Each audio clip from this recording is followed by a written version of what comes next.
everybody, and welcome to another episode of Spartan Theology. We've got a pretty exciting show today. We're going to be going through a paper, me and John, who has been on my channel enough times to where if you don't know who he is, you haven't watched my channel enough, so you should check out some of my other videos. No, but yeah, me and him are buddies, and he's got a channel called Apocalypse Here that I'll put in the link in the description. I didn't really put anything in the description for this one yet, but yeah, I'll throw that in there when this is over. You should check out his channel. But yeah, thanks everybody for coming out. And before we get started, if you could just hit the like button, that definitely helps. And subscribe to the channel if you're not. But yeah, so today we are going to be going through a paper in this book, The Bible and Epistemology. That see the little picture there, I have it here. It's a collection of essays just all about like the concept of knowledge and knowing God and stuff all throughout the Bible. So dealing with like half of it's basically the Old Testament, half it's new essentially. And yeah, the essay we're going to be talking about today, it was written by Mary Healy. I don't know. I guess I read that word a million times and never. I think said it's it Healy. out. Yeah, Healy. So yeah, she wrote Like her the paper. like the cool shoes. Do you remember Healy's? Yeah, Healy's. Yeah. Nice. Yes, for sure. Travis, hello. If my sound's good, Travis, you can let me know, but I'm assuming it is since you didn't say anything. But yeah, so her paper was on Paul, study of epistemology and Paul. And one thing I definitely wanted to say as we get started is there's a lot of conversations in like apologetics and whatnot about epistemology, and this is like not necessarily the same as some of these other conversations about epistemology. We're not going to be talking about internalism, externalism, and all this like kind of stuff like that. It's just all about like what does Paul think about knowledge, how he thinks we come to know things, and how he believes we come to know God, and how his letters in the Bible speak about knowing God and what all that stuff kind of means. So yeah, so I'm really excited. This paper's super good. I definitely recommend picking up the book and reading this. I've read a couple of the essays so far. They've all been really good. And yeah, I see Metal Theologian and Eddie in the chat. So thanks guys for coming by. Yeah, and if you want to say a few things before we get started, John. Yeah, just to sort of set us up, why this essay kind of matters for the interpretation of Paul. And Healy talks about this in the introduction, really. So she's aware of kind of the state of play in Pauline studies. And what's happened is there's been a kind of privileging of faith, or pistis, from the pist stem in Greek, faith terminology in Paul for various reasons. I think a lot of it has to do with the sort of dominant Protestant readings of Paul, where faith is very, very important. And faith is important for Paul. But what's happened is other terminology that has to do with knowledge, like gnosis, they've kind of been pushed to the side as like secondary matters. What really matters for Paul is faith stuff. And what's happened because of that is there's really been a lack of research in knowledge categories for Paul and knowledge terminology in Paul's letters. And what she's trying to do is to get us to see, okay, how is Paul actually using knowledge terminology, right? Is Paul presenting us with a knowledge of God sort of category that may be different from everyday knowing? Is it similar? What is the sort of relation there? What's the relationship between faith and knowledge? Because those terms are used quite closely together in a lot of Paul's letters. How does revelation fit into this? Because Paul uses apocalypsis language, which is just Greek for revelation. How does that tie into things? So she's kind of seeing all these different terms in Paul and saying, how do we make sense of these things? And how can we give an account of Paul's epistemology? Interrogating those different data points that show up. Yeah, I think this quote I put on here, it's like, the basic vocabulary of knowledge appears more often in Paul than that of faith. And that's just like something I definitely didn't think about all that much. And then reading this, like I realized like, yeah, like whenever we talk about Paul in like church circles or whatnot, like it's always about justification, faith, stuff like that, and less about like what exactly it means to know God. And really like the only big one people point to is like Romans 1:18 or Yeah. whatever. And that's And yeah, it's yeah. interesting that the faith terminology, in relation to justification, words, and stuff, only really shows up in a few of his letters.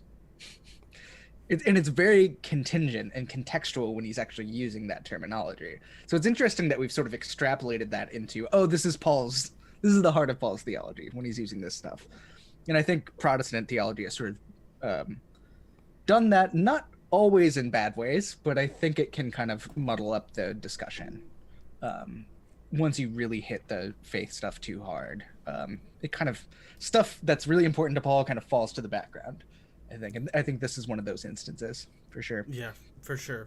Getting into this essay really, like, pointed out some really important things that Paul has to say. And it's like, I think, yeah, without opening a can of worms, it's like something I'm really coming to notice about myself and stuff is like, it's interesting how, like, we all want to think we get all our theology, like, directly out of the Bible, but clearly we all bring a worldview or presuppositions to the Bible. Yeah, before absolutely. I mean, and you have, and it's, like, weird because you think you don't want to, but you kind of have to. I mean, it's impossible to, like, read the whole Bible and then before you ever, like, want to know anything about theology or, you know, like, it's almost required, right. But it's just, it is required. I think the important thing is to just be critical is really all exactly. You can do.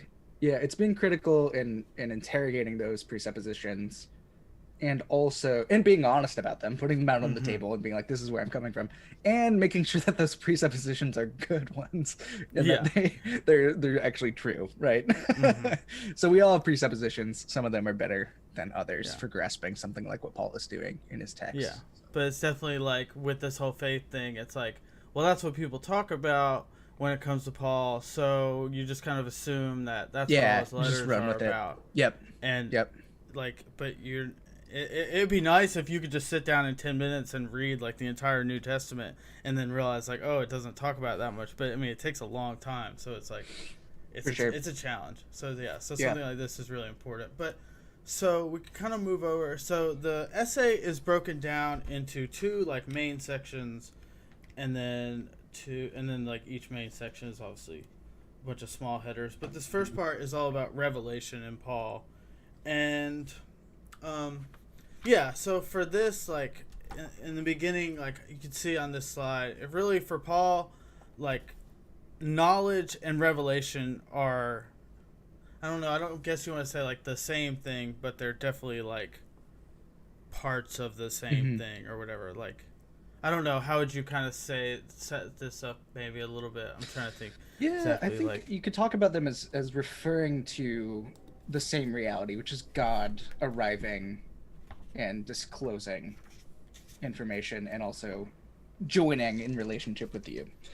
So I think Revelation is getting at that from sort of the God side of things a little bit more precisely, and then knowledge, even though Paul will talk about God knowing us, that comes up later on in the essay.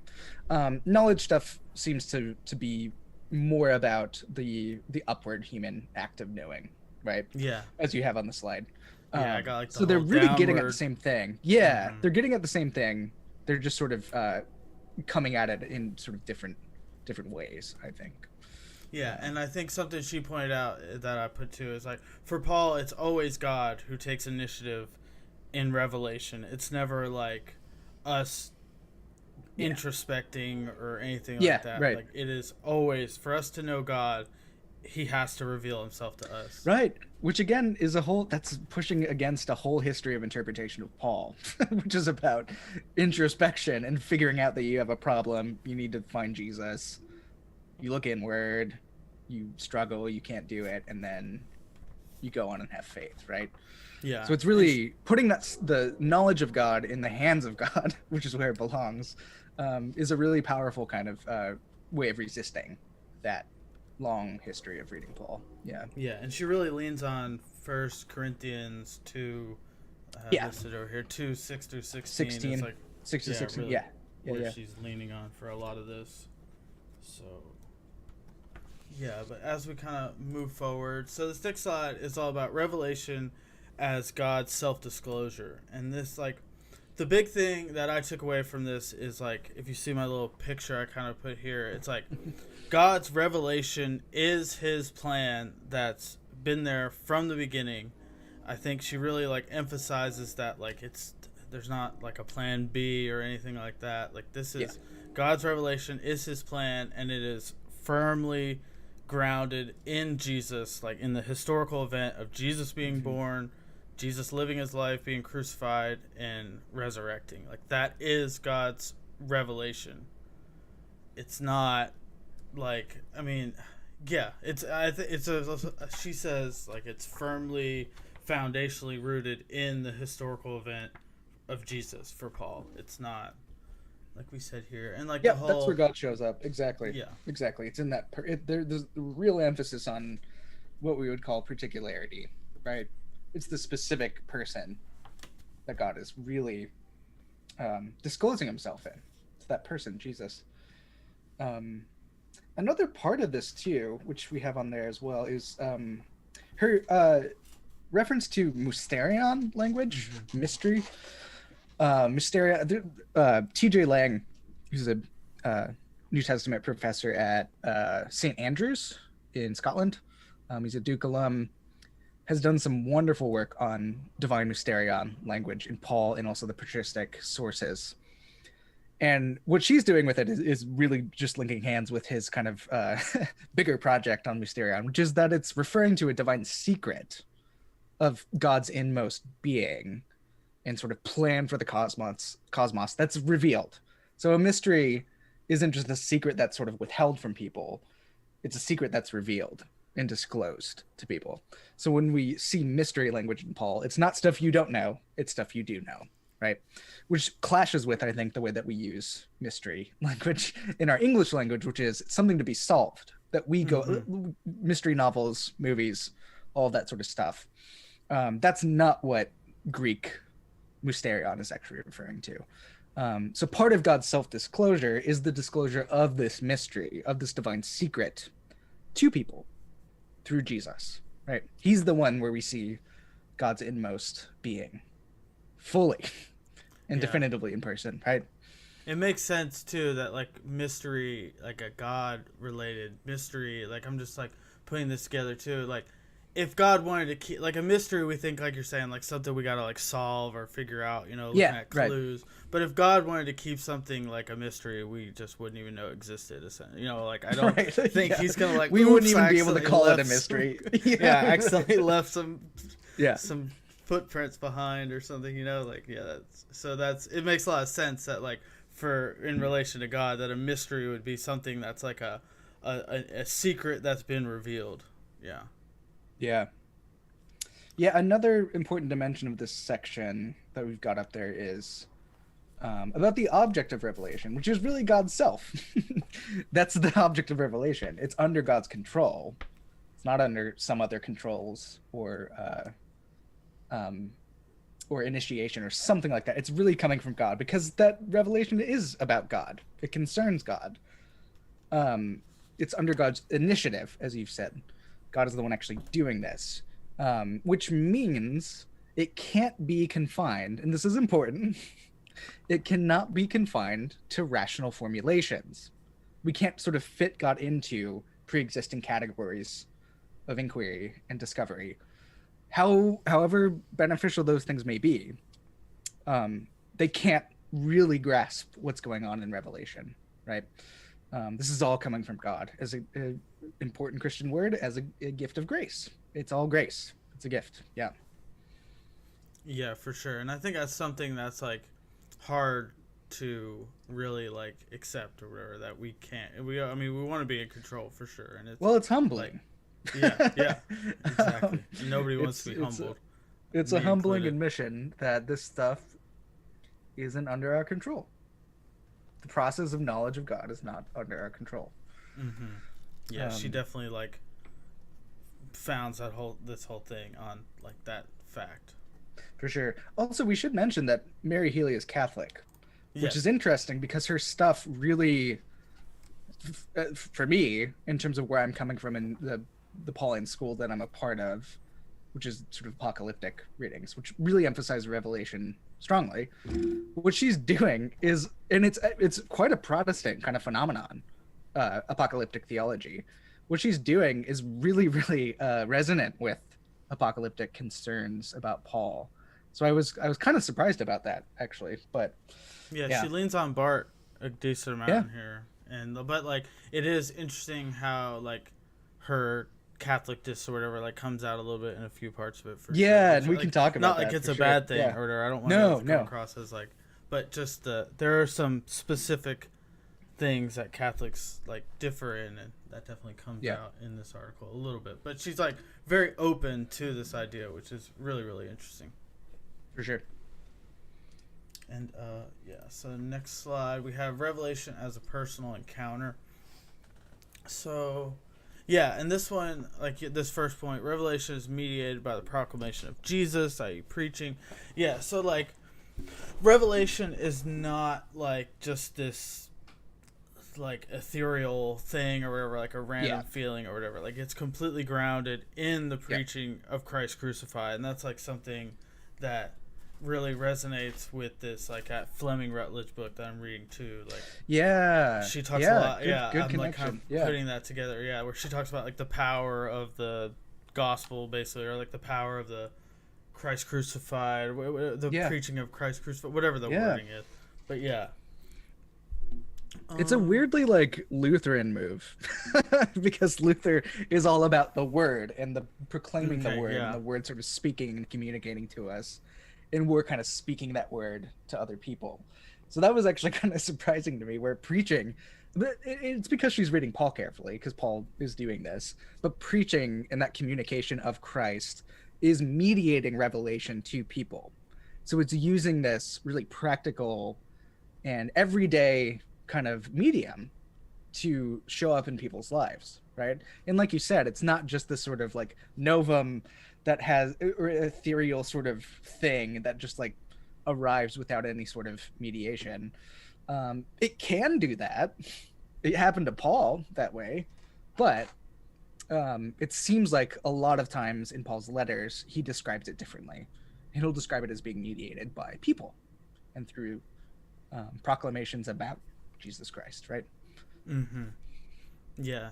It's all Jesus Christ crucified, which is like directly linked. Yeah, this is like interesting. I like make a lot of connections like as I'm talking through this too, because this is like, I guess, has a lot to do with like Christology and like high Christology. Like clearly Paul is connecting God's self-revelation to the person of Jesus Christ. Those are like essentially one, like they are one and the same thing. Yes. And this is where Chris Tilling fills out this stuff. The importance of this kind of approach to knowledge of God, but then bringing that into the divine identity debate quite strongly. So he'll reference Healy, this essay, a few times in his book. And yeah, it gets you to a divine Christology. It depends on that to actually work. Yeah. Yeah, it's clearly not like Jesus Christ is like telling us something about God. Like Jesus Christ is revealing God to us. Yes, Jesus is God's self-communication, right? Because he is God. Yeah, Elvira put a comment in the chat, but what about Romans 1-2? We're getting there. Calm down. Yeah. What about that? Yeah, exactly. But I've thought about that a little bit. Yeah. Yeah, we're not talking about that. Like that's not a big part of this essay, but we will touch on that. And he put like every other word capital or letter capital. So. Oh, good. So it was like the SpongeBob meme thing. Yeah. But I don't know if you want to say anything about the. Sure. One of the important things that she's doing here is it's not just that the self-disclosure of God is mediated through preaching, but what happens in that mediation and what happens through that communication of the Word of God and God's self-revelation is we're encountered by something. There's a very personal encounter that takes place, right? It's not some sort of impersonal God that shows up and tells you stuff. You're actually confronted with God and who God is, right? And this is done by the work of the Holy Spirit, fundamentally. So this is where she starts to bring in the spirit stuff. It becomes more robust in a couple of sections, but you're starting to see how she's kind of connecting the Trinitarian dots at this point, which will become more robust when we get to the participation section and the work of the spirit section. And also, this is not just a one-time thing. When we think of it an encounter, we think of it as an event that's a sort of one and done, or at least we talk about conversion that way sometimes. But part of her point is that it's an encounter that draws you into a sort of ever deepening relationship and understanding of that revelation, and an ever deepening understanding of who God is, right? So it's not just a one-time boom, like an explosion or something like that, right? This is actually bringing you and drawing you into a life of discipleship where you get to know God better. Yeah, really connecting, like, discipleship and, like, I guess sanctification is, like, a weird word because, like, you kind of think about that a little differently or whatever, but, like, how most people at least think about sanctification and discipleship, like, growing in knowledge of God is the thing that happens. But as far as if that's really, like, how sanctification works, whatever, that's a separate conversation. Right. Yeah. But do you want to move on to the plan? So, realization of the plan. Yeah, so this is huge. Like we were kind of saying at the beginning, the whole, like, God's revelation is his plan for redemption of creation through Jesus Christ. It's just like, I don't know if you want to say a few things. You probably know where you want to go with this one. Yeah, I mean, it's what she's getting at is that God's plan is disclosed and gifted to people, right? In that revelation, like you were saying, that revelation is the plan in some sense. But importantly, with this plan, it's not just giving people information about God's plan, as if they're just sort of like, as if you're like handed a list of things that God is doing or something like that, which would be hilarious, but that's not really what's going on. What happens is it awakens people to become a part of God's redemptive purposes, right?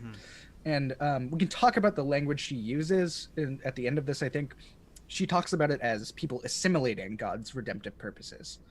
So people are drawn into God's plan. What is God's plan? It's being released and brought into divine fellowship with God.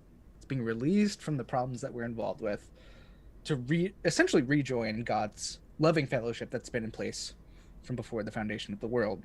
So the key point is revelation isn't just about information about what God is doing in God's purposes. It actually brings about that plan. It realizes it, right? So the realization language is important here. Okay, It makes it happen. Yeah, the revelation actively accomplishes the goal.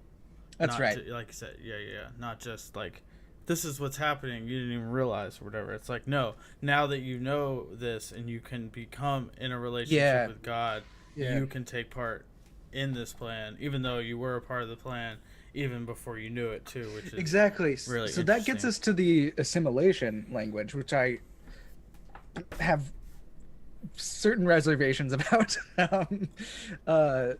because that, and she may not be trying to evoke this, but it seems like assimilation implies a kind of distance between the one assimilating something and the object of one's assimilation, right? Which I don't think is true. I think we're already involved with God fundamentally before we even realize it. There's a closeness there. And that what happens when we're drawn into loving fellowship with God is where it's more like being awakened to a reality than it is it's almost like a transactional metaphor that seems to be underlying this, where you do something and then that other thing sort of becomes yours, instead of you're already in this fundamentally and then you're like, oh gosh, this is where I'm at. This is where I've always been, right? So I worry a little bit about using assimilation language to talk about how you become a part of God's purposes and God's plan. Yeah, that makes sense. I didn't necessarily think of it that way, but I definitely think of, like, I think of the revelation stuff like you were saying. I just didn't necessarily take that assimilation language that way. But yeah, I definitely Yeah, like she agree. uses it a couple times, and she'll Okay. talk about having a choice Mm-hmm. to become a part of it, which again, it's presupposing a certain distance and also a certain kind of agency behind that may need to be addressed as well. If we're not working with the proper theological kind of agency, if we're going to talk about this, we're going to use these sorts of words to talk about how we become involved with God, in a way that's, I think, foreign to Paul. I don't think he talks about agency that way or becoming a part of God's purposes that way. But I mean, these are just little things Mm-hmm. to do with her bigger points, which are all wonderful. But I thought I'd flag that up. No. Just That as definitely, a brief that critique. definitely Yeah. makes sense, for sure. Yeah, and Elver asks, "Is Revelation a speech act?" And I think like we kind of touched on that with like in the beginning when it talks about like preaching is like how God accomplishes this revelation, but I don't know if it's like it's not always necessarily a speech act. Like you don't have to. Yeah, I wouldn't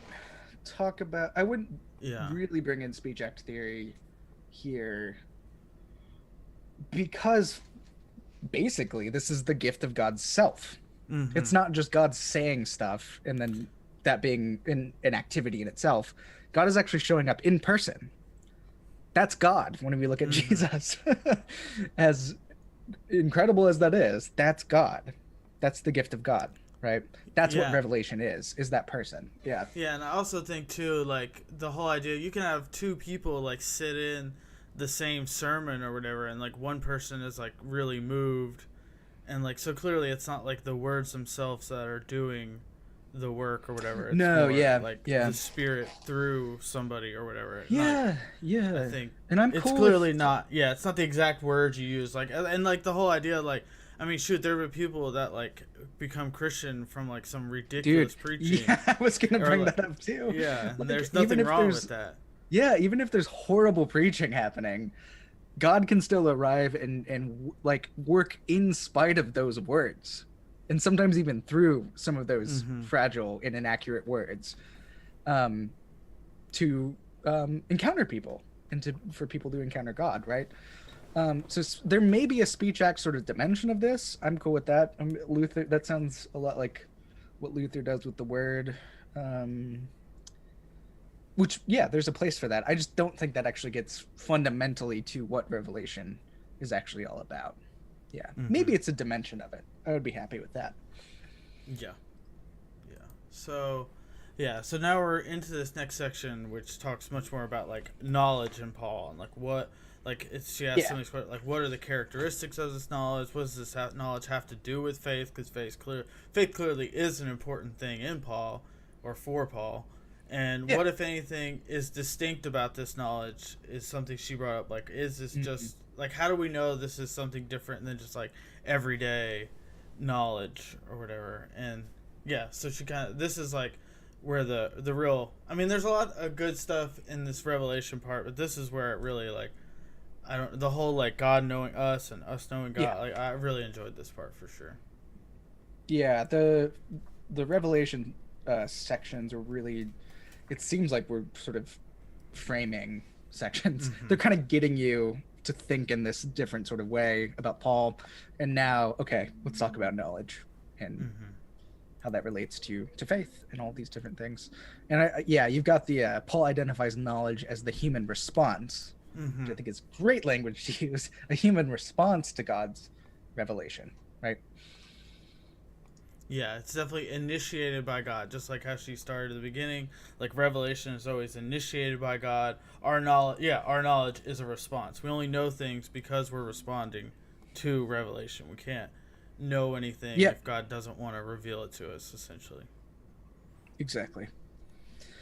Do you want to move to knowledge relationship? As relationship? Yeah. This is. I think like the big thing I took away from this was just, and I think this is where she gets into it, right? Like the whole like knowing in like the Old Testament and stuff. I think is this where she talks about like Adam knew his wife and stuff. Like it's a very like personal relationship thing. Like for you to know someone, and it really makes a lot of sense. Like I know Donald Trump or whatever. I know who he is, but do I know Donald Trump? No, I don't know him at all. You know, Right. I've never talked to the guy. I mean, I don't know why I picked that name. I do that. I regret it as soon as I said it. But just some famous person or whatever. You know these people, but you don't know them, Right. And it's exactly. and God, for us to know God is us to really be in a relationship with God. It's the only way we can know who he is. Yeah, she uses this lovely phrase of personal familiarity, which I have up there on the slide. That it's not just knowing about somebody; it's actually being personally familiar with that person, which is why relational categories are helpful here in really getting at something crucial. And part of this is knowing God is reciprocal knowledge. Right? Mm-hmm. So the only way that we know God is for God to first know us, right? So God knows us. And there are so many scriptures about God knowing us so well that God knows, the number of hairs that we have on our head. God knows us so deeply and intimately, right? And because of that, then we can respond with our knowledge of God because we've been encountered personally by him, right? So that's where the reciprocal thing comes in to play. There is this interesting point that she makes, which I really like, is that there is still something really mysterious about this relationship with God, because God is never exhausted by our knowledge of him, right? We can't really exhaustively know or comprehend who God is. That doesn't mean we don't know fundamental things about God, but as we enter into deeper relationship with God, the mystery kind of becomes ever deeper too. And I think so. The analogy that she uses is the analogy of a personal relationship with somebody. The more you enter into that relationship, the more kind of mysterious that person becomes too. Like thinking about my relationship with my spouse, Laura. Yeah, I know Laura very, very well, but also I kind of don't in some ways. Being in a marriage and being in a loving relationship with someone means that you are constantly learning more about that person. You never exhaust that, really. And I think analogously that goes for God, and even more so. So, yeah. Yeah, that's really interesting. It's really true. And it's like, I don't know. No, yeah.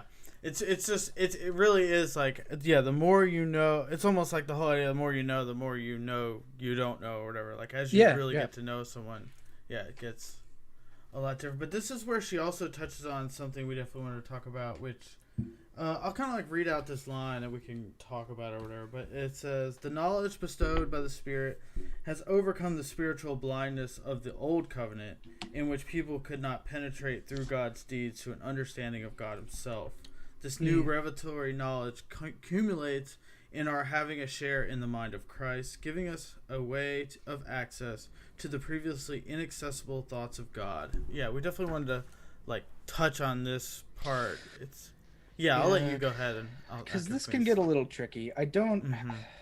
There's a truth to it that people didn't really fully know God before Christ showed up.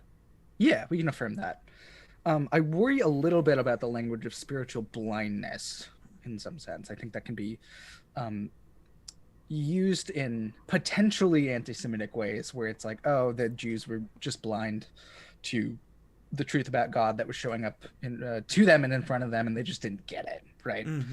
And this can turn into a plan A, plan B situation really quickly. She's not wanting to do that. She's pretty clear about that this is God's plan for the cosmos is a singular plan that's revealed in Christ, right? But I think once you're introducing words like old covenant and this is something that people didn't really see, I think you can start to divide up salvation history in a way that's a little bit too plan A, plan B, where one kind of doesn't work.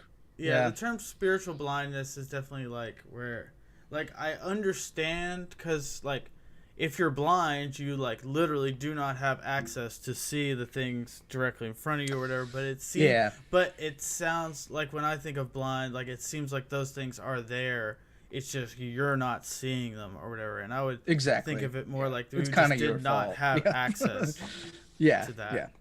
So if the point has to do with not having access, which I would grant that's the most sort of charitable reading of what she's doing, then yeah, I think that's true. Christ didn't show up in a fully realized way until, the Incarnation, which is kind of an important event.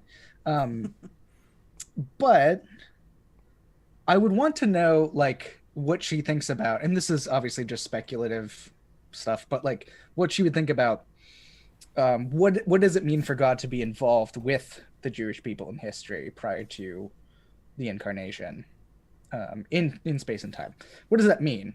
Is that a real relationship that's happening where God's showing up? Because now from our Christian location, we can say, that's Jesus mediating God to the Jews. Jesus is there all along. The Spirit's there all along, mediating God's truth to people, even when people aren't responding to it, right? If that's what she means, yeah, I think that's great. If she means there's some sort of deficiency, that's how people, that blindness really kind of yeah portrays that. I don't think she wants to say. Yeah. So that would just be an interesting point of discussion. If she magically appeared on this Zoom that'd be pretty cool, but I doubt it. Yeah, that'd be sick. I mean, just link, reveal herself. Yeah.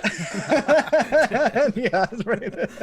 She hasn't responded to my emails, but figured just blowing her up would work. But no, Elvira asks a good question and says, can we say the mind of Christ was not existent before Jesus historically incarnated on earth? And that's kind of what you touched on. It's like, I know what he's getting, like the mind of Christ, like our access to the mind of Christ. Obviously he's not saying like did Christ. Because the mind of Christ would have. I mean, we think that Jesus is, at least I think that Jesus is the second person of the Trinity.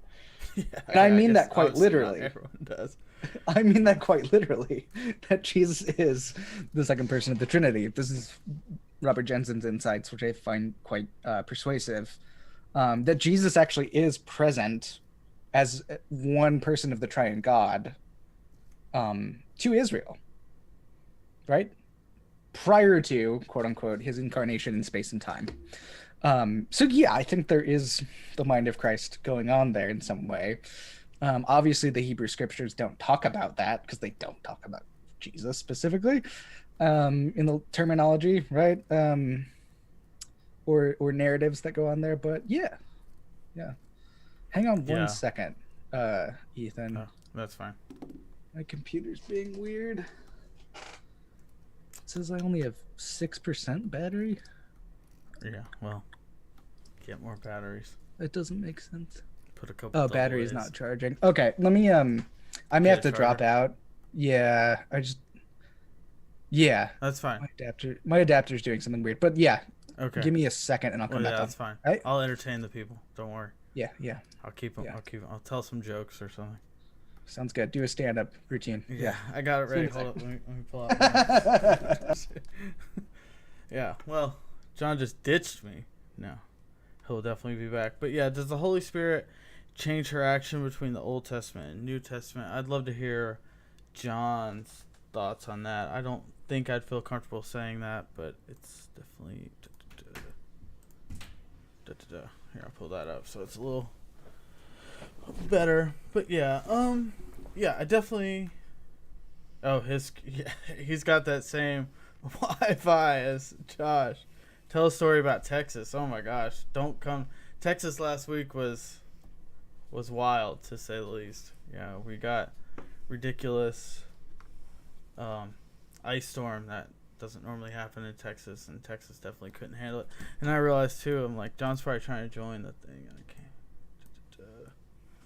Yeah, so Thor cut the power. Yes, Thor cut the power. I was out of power for not too long. We ended up finding places to go, like my in-laws' house, but Yeah, well, our apartment was out of power for 4 days, which was not great. And we still, now I'm looking in my living room right now, and we had a pipe burst, so the entire living room is covered. All the walls and ceiling are covered in black plastic, so it looks like I'm about to murder someone. Ooh, nice. Looks like I'm about to murder someone in my apartment. Not sure.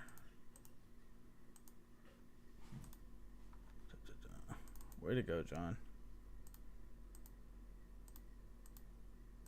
Whoops.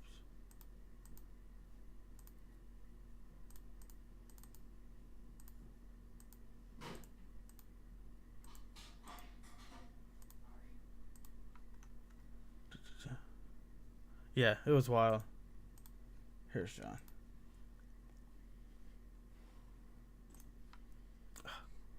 All right, I'm back. This. You're back, but we're not. Oh.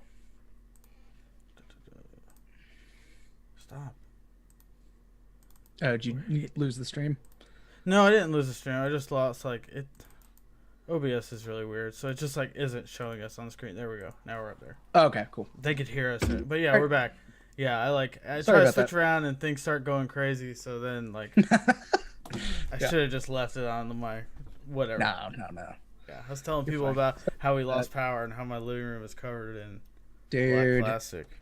I'm glad that you're back though in your apartment, and hopefully things will get back to normal pretty soon. But yeah, glad you're doing this though. Yeah, I'm glad I'm back to it. Because we had I don't know if you mentioned, we had started to schedule this just before all of this stuff happened in Texas. So yeah. Glad we can do it. Remember, it was like on Monday. I'm like, we're probably gonna need to reschedule. I may not. And then, I just like was off the grid. And then Armageddon happened. Yeah. But yeah. So we were sorry, I don't know why. I like knowledge is relationship. If we want to do you want to move to participation? For sure. I don't know why I like started reading the chat. Like forgot I was streaming or just completely zoned out. Yeah.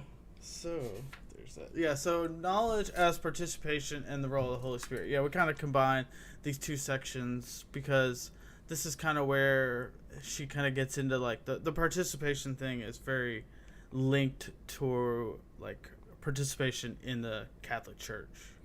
Yeah. And like participating she doesn't quite. Yeah, she does talk about that. She doesn't quite say it's about participation in the church, but that's really kind of what seems like what's behind it, where our knowledge of God is participatory, and she again uses the sort of appropriation language through conversion, which I'm assuming would mean entrance into the ecclesia, the church.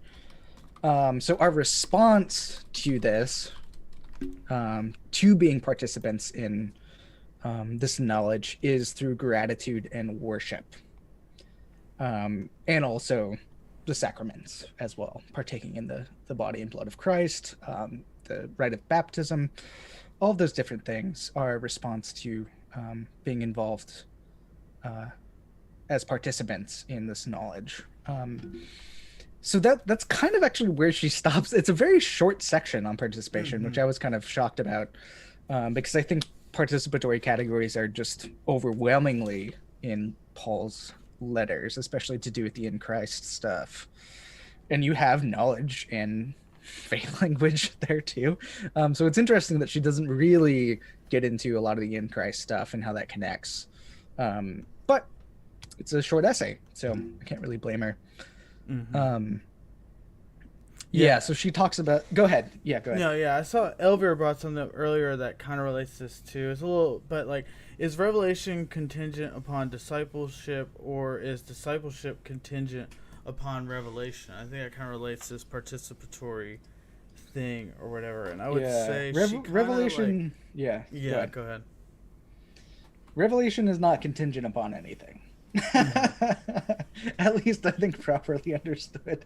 But I would say like our understanding of that revelation is through participation in the Spirit. Which is the work of God as well. Yes. Yeah, it's nothing we generate for ourselves. So it's all divine activity all the way down. We correspond to it. We have agency. We have freedom in that scenario, but it's really under the control of God. So yeah, I think discipleship is contingent upon revelation. I think the second part of that, I think, is right. That revelation draws us in to the life of God, to be in fellowship with God, and to be in fellowship with other Christians, and then we're now along this journey, right? This discipleship, and part of that discipleship is becoming ever deepening in our knowledge of God too, right? So yeah, they're definitely very much connected. It's just, I think that the second part of that question has the right order going on there. Yeah, for sure. Yeah, we don't want to condition revelation because it's an act of God. Yeah, it's under God's control. Yeah, we definitely don't have any power to control God. So. That's right. Yeah. Yeah. So, yeah, that's pretty much this section. This, and then the next section. So, a twofold mode of knowledge. Yeah, I don't know exactly. What if I could just say something, one more thing on the participation stuff. Yeah. Is that brings in the natural thing, or do we want to talk about? No, that's the next one. But I think what she's also doing here, when she gets into the role of the Holy Spirit, question is if she gives a more robust account of participation. That was sort of lacking from the previous section. Once you invoke the Spirit strongly, the Spirit is the one who draws you into communion with God. So you have this sort of Trinitarian communion that you're drawn into to be in fellowship with this divine communion and others who are drawn in. And I like this. Once you're drawn into this communion with God, our participation is really an awareness of what's going on with God's activity in our inmost being, and also in God's inmost being, right? So we're a part of it, bringing in all of the stuff that we're bringing in, and then the Spirit is searching the depths of God to reveal to us the inmost depths of God. So there's this real sort of ontological connection between us and God in this participation. And I think that's really what participation is all about. It's an ontological category. It's not just an epistemic category. It's really about your being, and your being tied so closely to the being of God. Yeah, so that's just one thing I would say on participation. Yeah, and this Holy Spirit section is that section with the natural thing, but Elvira it shows up? Yeah, and Elvira has posted this Bonhoeffer quote twice, so I guess that means I have to read it, but no, that's fine. And he says, "Only he who believes is obedient, and only he who is obedient believes," which is definitely very related to kind of what we're saying. Like, it's all one and the same thing. Like, unknowing God is him knowing us and, like, participating in that. That's right. Discipleship and whatnot, for sure. But yeah, so there's this other part that we wanted to touch on. I can read this section too. I think that helps keep please do understanding. So all of these assertions, I'll go back one sentence here. Likeness to Christ is not only a prerequisite but also a result of knowing him, suggesting that knowledge and likeness increase in a dialectic relationship. All of these assertions confirm in various ways that revelatory knowledge involves an ongoing work of the Spirit, empowering the human mind to transcend its natural capabilities in order to receive and reciprocate the divine self-communication. And I think, like, what we want to say, like, obviously revelation does, like, empower us and does have a ontological effect on our being, but this natural word is where we, like, like, I don't want to say that, like, naturally we can't know anything about God or whatever. Like, that doesn't seem natural. It seems like it would make more sense for it to be natural for us to know God, and the fact that we don't know him is a result of the unnatural sin in the world and whatnot. Exactly right. I think you summarized that concern really well, because it's interesting writing as a Catholic. It seems like what you would want to say is that our natural, like our truly natural capacities, are to understand God fundamentally, right? And I agree with that. I think when we're talking truly naturally in the way that God has made us in God's image, through the image bearer who is Christ by the Spirit, that's what's truly natural about us, not this fallen stuff that's unnatural and irrational and damaging and harmful um, to our existence as God's creatures, right? Um, so if by natural capacity she's talking about fallen uh, humanity in the grip of sin, yeah, that sort of transcends those categories. But what's truly natural about us is that we're in communion with God. It's the plan that we've been talking about. That's what's natural about us. Yeah, I feel like she would probably agree with that. I think so too. You can easily read that as like natural as just like what happens every day, and like not necessarily like putting so much emphasis on this word, but I think it's important. But I think a natural use of the word natural could just be like, it's natural every that day we sin or whatever, even though like fundamentally, if you want to take natural to mean like fundamentally, then maybe we don't. But I don't think. And again, just to be clear for people watching, we're being extremely nitpicky in this essay because it's phenomenal. I'm wanting to press on certain things that I think could sort of sharpen up what she's after here. But it's so good, and everyone needs to read this essay. Yeah, for sure. It's incredibly helpful for grasping what Paul's doing. Yeah. Mm-hmm. Yeah, and then we're into this twofold mode of knowledge where I'm trying to remember what exactly this section was about. So, knowledge of God is beyond the power of human faculties and reason, but human understanding. Oh, yeah, so it's like how our rationality and our, reasoning does, like, that is a thing. So how does that relate to this revelatory knowledge that we've been speaking of? Right. So what she does is she suggests that while revelation is beyond our human capacity, and what she really means by that is that it's again under the control of God. It's not something we grasp and journey toward ourselves. It's God coming down to us. But our understanding does have something to play. It does have a part to play in it because revelation occurs, sort of building on what she was saying earlier, through normal human means of communication. It's not something else. It happens through the way we communicate to each other and through our own faculties. Although it does, I think, reshape our human capacities and our human reasoning and understanding. It's still using those things to arrive in our midst.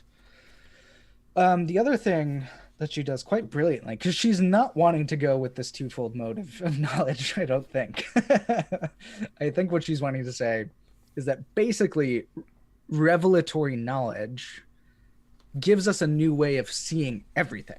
Mm-hmm. Right? So this is what Paul is doing with, I don't think she quotes Romans 12, gives us renewed minds, a renewed understanding of things, of all reality. So we're able to see things in a different way, in a way that doesn't discount human modes of knowing, in a way that doesn't discount philosophy. So she has this really great reading of 1 Corinthians with the philosophy stuff going on there. But the basic point is that revelation gives us this new way of knowing, inside of which I think we can be involved in all sorts of human endeavors of inquiry with that renewed understanding, right? Mm-hmm. Yeah, it's really interesting how this like changes everything for us. Yeah. And but this is also where she does get into Romans 1, and we'll need to talk about that. Yeah, I guess we probably should at some point, because it would seem weird to talk about a whole street about knowledge without even touching on Romans 1. But I think it's at the end of. Near the end of that section. Yeah, it is. Yeah. It is. Because this section also touches on, like, while human beings do not have the power to arrive independently at revelatory knowledge, they do have a choice to allow the Spirit to grant it. And that's another thing where I'm not so much allowing that to happen. Yeah, I don't feel like... I've always, like... yeah, I don't know about that allowing language, like, really, yeah. Right. Exactly what I want to say. But yeah, I don't really, I find that language, like, weird to use, kind of. But I guess we can talk about, Romans 1. Do you want to read that section? Did you find it? So it's in that final, I think it's the final paragraph. I can read it too. Or second to last paragraph. If you tell me what a good place to start is. I can do it. Okay. Finally, we ask about human philosophical inquiry, so talking about what I mentioned, 1 Corinthians 1:18 through 2:5, etc., etc. The question is best answered by interpreting 1 Corinthians 2:6 through 16 in juxtaposition with Paul's indictment of pagan ignorance of God in Romans 1:18 to 32. Whereas in the Corinthian text, Paul declares the impossibility of knowing God through human intellectual inquiry. In Romans, he insists that even the most benighted intellectual inquiry. Even the most. Did I just skip down something? Yeah, even the most benighted pagans knew God, but the inconsistency is only apparent. But the inconsistency, is only apparent since the knowledge referred to in Romans. This is key. The knowledge referred to in Romans is an inferential knowledge limited to what can be known about God. So that's quoting 1:19. That is, an awareness of God's invisible power and deity and of the moral law. So Romans 1:20, 1:32. It is attained by reasoning about the things God has created and is thus naturally available to all people, quote, since the creation of the world, 1:19. It does not reach the mysterious depths of God or his eternally hidden plan for salvation. Yeah, that kind of presses on like this whole beginning part that she even talked about, that like Revelation is God's plan. So like, how is this even like the same? Yeah. Yeah, I think the main issue here is she's saying that it's not reaching the mysterious depths of God, which it doesn't say that in the text. So she's kind of right about that. The issue is in that text, we know enough about God and God's expectations of us to be damned, to deserve the death penalty, right? And correspondingly, in Romans 2, we know enough about God to be saved from that original sort of state of nature where everyone can sort of observe things. So it is enough to be a part of God's saved people, and enough to reject it to be a part of the people who deserve the death penalty, right? So it seems like what's going on in Romans 1:18 and following is enough to damn you or save you. What do you need? What more do you need than that in that text? So that should throw up some flags for us when we're thinking about knowledge of God, because this seems like a very different system. It's not a revelatory system. It's a system where you can search the cosmos and figure out what God is like, at least in some way, right? As the text says, and also what God's expectations are. The problem with the pagans is that they intentionally reject and turn away from God's expectations in that text, right? So this just seems like a different system. It's not one you can sort of fit cleanly with a revelatory system of knowledge, right? Yeah, it's really interesting how this like even seems to go against her own everything else. She even like, it seems pretty clear the more I like dive into this that like your reading of this Romans 1-3 makes a lot more sense. But like even when someone this is what people try to do, is they're saying the knowledge, the sort of inferential knowledge that everyone can see, is different from saving knowledge or knowledge about. But that doesn't work Christ. with Romans 2. That's the problem. It doesn't work with Romans 1:18 through 32 or Romans 2 because you know enough to be damned, you know enough to be saved in that text. If like you could take out that part about people knowing enough to be saved, then maybe you could make the sense of exactly. This but in Romans 2, in Romans 2, you have righteous pagans who are saved by works. So yeah, people want to take Romans 1:18, and that would, I mean, I honestly, if it wasn't for the part about people being saved, it would kind of make sense. Like, okay, you know enough to be damned, and that's why Jesus Christ had to come to save Right, people. right.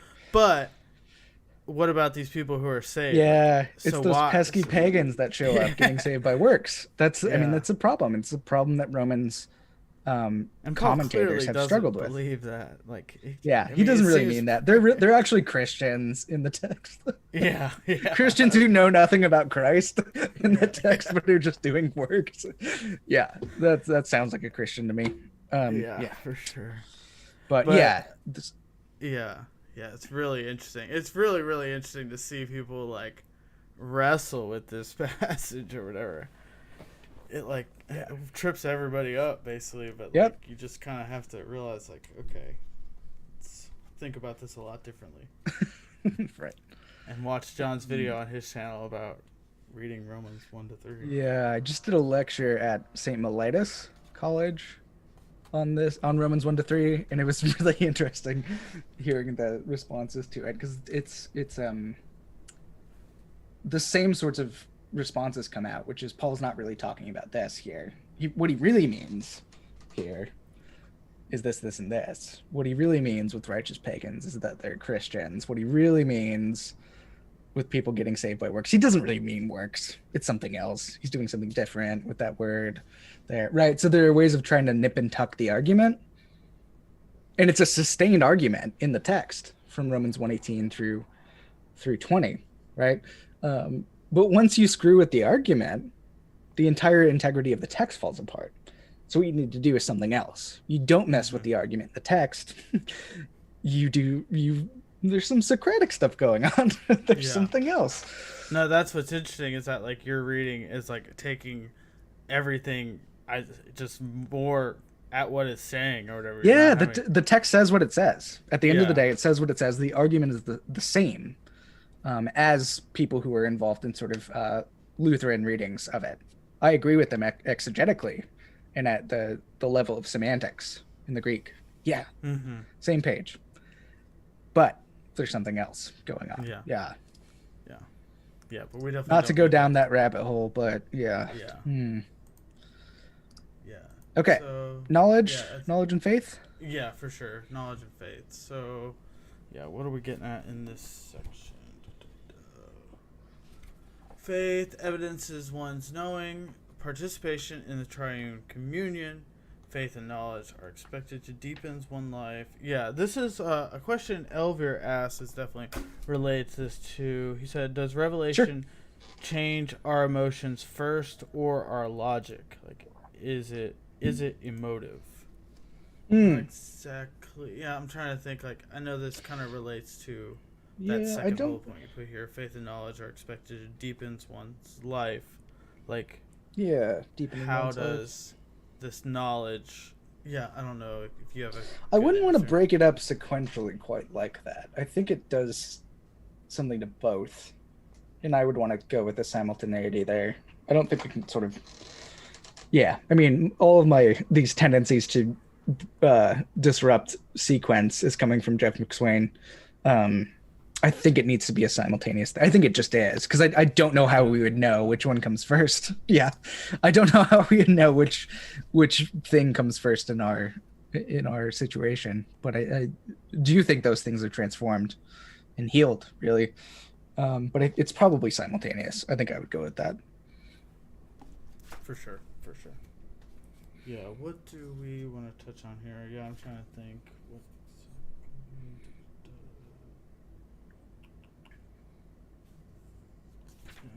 I think something interesting is that faith for her and knowledge are kind of getting at the same thing.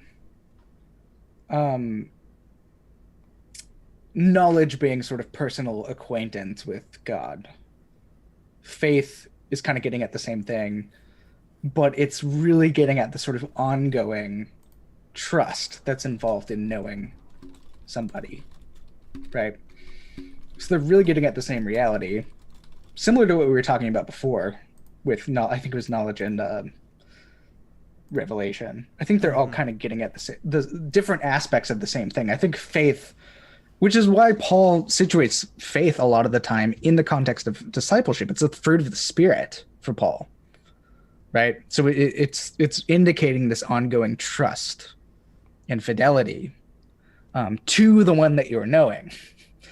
And for her, ultimately, knowledge, being personally acquainted fully with God, is what faith's full flowering actually looks like, right? So I think what she's getting at is basically in the eschaton, faith finds its sort of fulfillment and flowering in perfect knowledge of God, where that's really where we're headed, right? Mm-hmm. So I think that's what she's getting at. This was actually the section that I had the hardest time kind of really getting my head around. Yeah, but same. I think that's what she's doing. Yeah, for sure. Yeah, exactly. This one is definitely like, yeah, I don't know, and not that. Yeah, it was just kind of like above my. It was much more challenging than once I dropped into this one. I was like, oh, this feels like a different article. Like up to this point, it was quite easy to follow, and then it's like, oh man. Yeah. So, if you want to know more about this section, find two smarter people than us. Yeah, we don't know what we're talking about. Yeah. So, that was. And now we just kind of get to the conclusion, and I was just glancing over, and she really first sentence of the conclusion is really good. This study has challenged the common assumption that knowledge is a relatively insignificant theme in Pauline theology. A close look at the data has, in fact, led to the opposite conclusion, that for Paul, knowledge of God is an immensely important dimension of salvation and of the Christian life. And I think that's just a really good way to kind of end off the paper. Because, this was really enlightening for sure for me to just kind of get a better understanding of what Paul is talking about with knowledge and how that relates to salvation and whatnot. I really, really enjoyed it. I would say pick up the book if you're only going to read that paper for sure. Yeah. I think that's the reason I picked it up in the first place was to read this essay. And then I found that there's a lot of other good stuff in here too on other NT texts, other texts in the Hebrew scriptures. There's some theological reflections too from systematicians that are really solid. Murray Ray has one in there. I think near the end. Mm-hmm. He's a great scholar at Otago. But yeah, check out this volume. And yeah, for me, this was just encouraging to see somebody who I had never really heard of before reading this, because I've been really involved in a certain kind of school of thought in Paul, and then seeing somebody doing this sort of stuff that really maps on nicely to apocalyptic concerns was really kind of encouraging and fresh, especially coming from a Catholic thinker whom you normally wouldn't associate with apocalyptic theology, but yeah, it's great. Really, really great.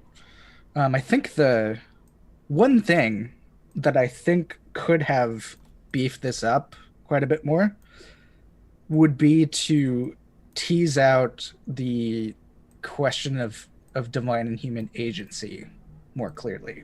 So you have language of assimilation, you have language of choice, you have language of opening yourself to the Spirit, right? Letting the Spirit in. That's presupposing a lot about agency. And I wonder if there could have been maybe a footnote or something to say, here's the sort of account that I'm running with, or just kind of thread it through in different ways to kind of clarify that language. So I think the only thing that I would change would be giving a clear account of agency in this essay. So yeah, for sure. But it was just a essay and not a whole monograph. Not a book. Yeah. So yeah. Do you have any more questions or anything? Not so much. We've kind of been hitting on him. Elvira asked a million, but I think I hit on him as we were going. He can find us later and ask us. Yeah, he said, "Is it a faith-seeking understanding thing?" Which we kind of touched on. I'm not exactly sure what. Yeah, I'm not exactly sure what the question. Kind of, yeah. I mean, yeah. And then let's go foundationalism. I don't think we're agreeing with that statement, but go ahead. Nah.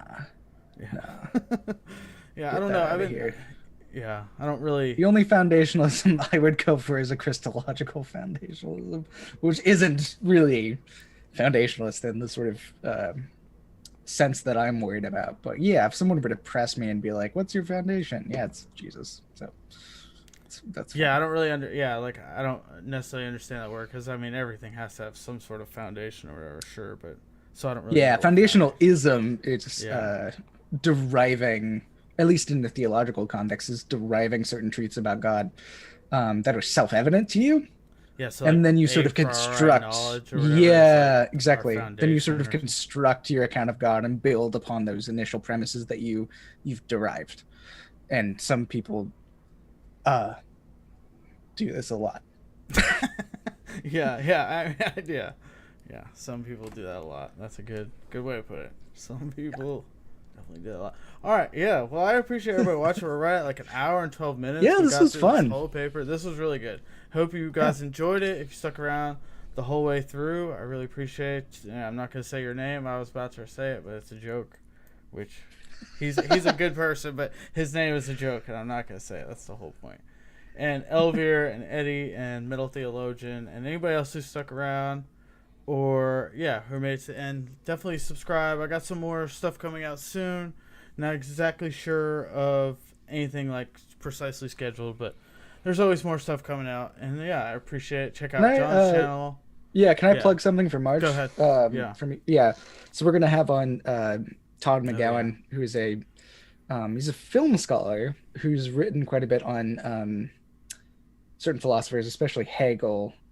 And he wrote this wonderful book on Hegel called Emancipation After Hegel. That's really a lovely kind of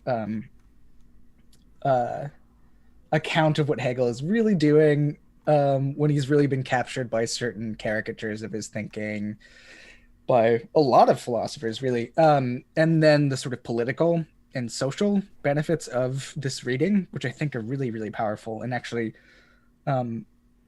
they really cohere well with a certain kind of Christian politics and Christian social engagement that I think would be interesting to talk about. So we're gonna have him on to talk. I think it's March 12th at 5 p.m.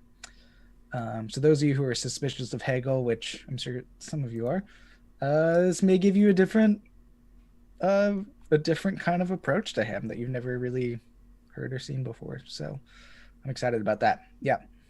Nice.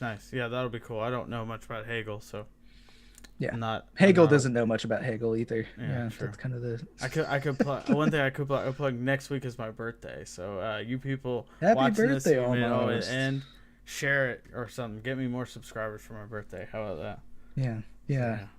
That sounds great. But, I don't have much else to plug. So yeah. Oh man, so, sorry. No. Yeah, Bulbasaur is like in a weird spot here. Sorry. Look at Bulbasaur. Yeah, what's he doing up there? Yeah. I don't know. There you go. I don't know. Being weird. Trying to be a human, standing on those back legs. Yeah. Nice. Like my nice. Dog. Sorry.